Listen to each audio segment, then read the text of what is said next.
ออกค่าน้องๆขอค่าเหมือนในเต็มว่าสอนเป็นข้อความนะน้องนะ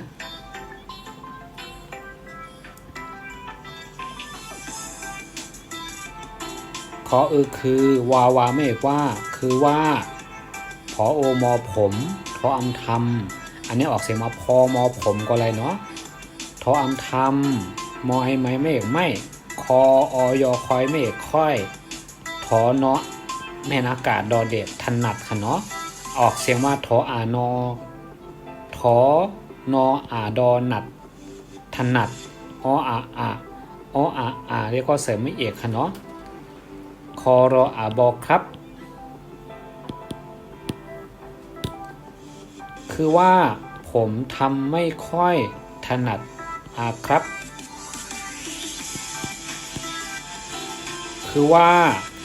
ผมทำไม่ค่อยถนัดนะครับ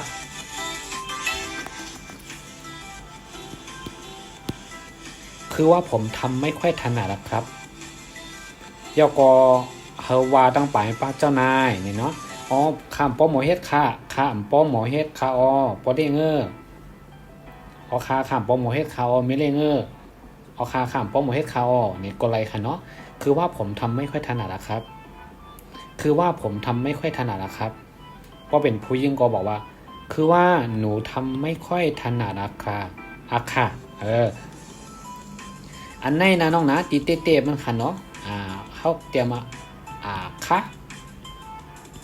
ค่านะน้องนะก้อยหนาว่าคนไทยเขาเป็นเจ้าแต้มที่ไหนก็เอาเขาว่าตีเต้งออกเสียงว่าค่ะในนั้นน้องนะค่านะก้อยหนาว่าครึ่งเสียงออกมันครึ่งกำนำคนไทยเขาสอนค่ะหนูทำไม่ค่อยถนัดค่ะเขาว่าจริงเขาก็เยื่องเขาก็จำเจนเนาะอันนี้ล็อกไล่ตัวเลขมันโดกาสนใจเต้ๆว่าบ่ซีเรียสค่ะเนาะอันป้อโดซีเรียสก็คือหมายถึงว่าป้อโดเสียใจก็คือตัวในค่ะตัวในค่ะเขาแค่เตรียมให้ในก้อยกอไลขอค่าให้ในก้อยกอไลนะน้องนะว่าเป็นผู้จ่ายค่ะคือว่าผมทำไม่ค่อยถนัดนะครับว่าเป็นผู้ยิ่งเนาะคือว่าหนูทำไม่ค่อยถนัดนะครับมันเปิงกันตีอันไหนฮะเนาะเปิงกันนี่ผมผู้จ่ายเนาะว่าเป็นผู้ยิ่งวันหนูเนี่ยค่ะเนาะหนูคือว่าหนูทำไม่ค่อยถนัดค่ะว่าเป็นผู้จ่ายคือว่าผมทำไม่ค่อยถนัดครับกำไนเพราะว่าขำเพราะใครขำเพราะยินดีค่ะทำเนี่ยนะน้องนะเย็นเป็นฟังไปค่ะฟังค่ะ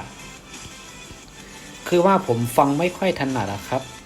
ผมฟังไม่ค่อยได้ยินเดี๋ยวค่อยสอนคำแทงกั้ม ฟังคือว่าผมฟังไม่ค่อยได้ยินนะครับไม่ค่อยถนัดไม่ค่อยได้ยินคือว่าผมฟังไม่ค่อยได้ยินนะครับคาถ่อมเพราะได้ยินดีอ่ะเพราะเป็นผู้ยังคือหนูฟังไม่ค่อยได้ยินนะค่ะการในเสียงได้ยินนะคือว่าหนูฟังไม่ค่อยได้ยินนะค่ะเอาฟังในมัดเสร็จแกนต่างตัวทำเลยนะอันนี้ลำเบียงค่ะอันนี้เข้ามาเห็นหูตีนมาทำเนี่ยก่อนเนาะคือว่าผมทำไม่ค่อยถนัดนะครับคือว่าหนูทำไม่ค่อยถนัดนะค่ะค่ะป้อหมอเฮ็ดค่ะค่ะนี่หมายถึงตัวเจ้าก่อนนะค่ะป้อหมอเฮ็ดค่ะว่าจื่อไหนนะน้องนะน้องๆเขาใครฮู้ว่าจื่อก็ถามมาเลยเนาะถามมาเลยค่ะ